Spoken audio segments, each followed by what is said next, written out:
Hello மக்களே, எல்லாரும் எப்படி இருக்கீங்க? வாங்க வீடியோக்குள்ள போகலாம். யாராவது நம்மள மத்தவங்க முன்னாடி அசிங்கப்படுத்தும்போது, இல்ல மட்டம் தட்டும்போதோ ரத்தம் கொதிக்கும். கண்ணு வேர்க்கும். ஆனா, அந்த இடத்துல நீங்க காட்டுற ரியாக்ஷன் தான் நீங்க யாருன்னு சொல்லும். அவமானத்த எப்படி ஒரு ஆயுதமா மாத்தி ஜெயிக்கலான்னு இந்த 15 பாயிண்ட்ஸ்ல பார்க்கலாம் வாங்க. யாராவது உங்கள இன்சல்ட் பண்ணும்போது உடனே கத்தாதீங்க. ஒரு 5 செகண்ட் அமைதியா இருந்து அவங்க கண்ணையே பாருங்க. அந்த அமைதி அவங்கள பதட்டமாக்கிடும். இவன் ஏன் எதுவுமே சொல்லலன்னு அவங்க யோசிக்க ஆரம்பிப்பாங்க. அவங்க தரம் குறைவா நடந்துக்கிறாங்கன்னு நீங்களும் அதே லெவலுக்கு இறங்காதீங்க. சேத்துல கல்லை எறிஞ்சா நம்ம மேல தான் படும். அவங்க பேசுறது அவங்க கேரக்டர். நீங்க அமைதியா இருக்கிறது தான் உங்களுக்கு கெத்து.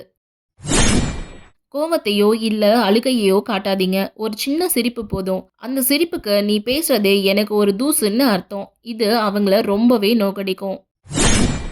அவமானப்படுத்திட்டாங்கன்னு அழுதுகிட்டே ஓடாதீங்க. அங்கே நிமிர்ந்து நின்னு உங்க வேலைய தொடருங்க. நீங்க அங்கேயே இருக்கிறது தான் அவங்களுக்கு மிகப்பெரிய தண்டனை. உங்களுக்கு இன்னைக்கு ரொம்ப மோசமான நாளா? ஏன் இவ்ளோ கடுப்பா இருக்கீங்கன்னு ரொம்ப சாதாரணமா கேளுங்க. அவங்க பண்ண தப்ப அவங்களுக்கே புரிய வைக்க இது ஒரு நல்ல வழி. அவங்க சொல்றது உண்மையான்னு யோசிங்க. இல்லன்னா அத ஒரு குப்பன்னு நெனச்சு தூக்கி போடுங்க. மத்தவங்க கொடுக்கிற சர்டிஃபிகேட் உங்களுக்கு தேவையில்ல. அவமானத்துக்கு மிகச்சிறந்த பதில் உங்க வெற்றி தான். இன்னைக்கு உங்கள அசிங்கப்படுத்தினவங்க நாளைக்கு உங்கள அண்ணாந்து பார்க்குற அளவுக்கு நீங்க வளரணும். அதுதான் செம மாசான பதிலடியா இருக்கும்.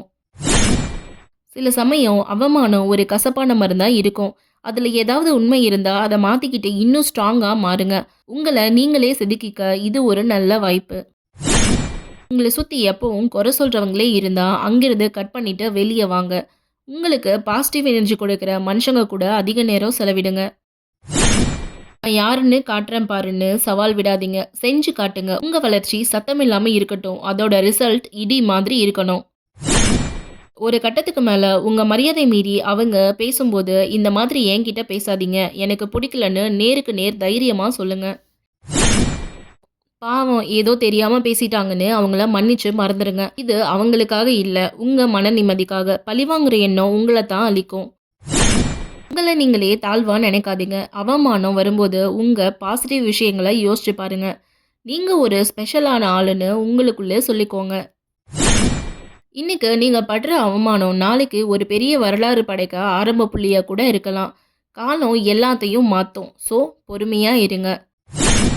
நார்மலான மோட்டிவேஷனை விட ஒருத்தன் நம்மள அசிங்கப்படுத்தும் போது வர்ற அந்த வேகம் இருக்கே, அது வேற லெவல். அந்த எனர்ஜியை மற்றவங்க கூட சண்டை போட்டு வீணாக்காதீங்க. அது அப்படியே உங்க வேலை மேல திருப்புங்க. இனிமே யாராவது உங்களை அவமானப்படுத்தினா மனசுக்குள்ள தேங்க்ஸ் சொல்லிக்கோங்க. என்னோட வெற்றிக்கு ஒரு பெரிய காரணத்தை கொடுத்துட்டீங்கன்னு நினச்சிக்கோங்க. அவங்க சிரிச்ச இடத்துல நீங்க ஜெயிச்சு காட்டுங்க. இது உங்க லைஃப். இங்க நீங்க தான் கிங்.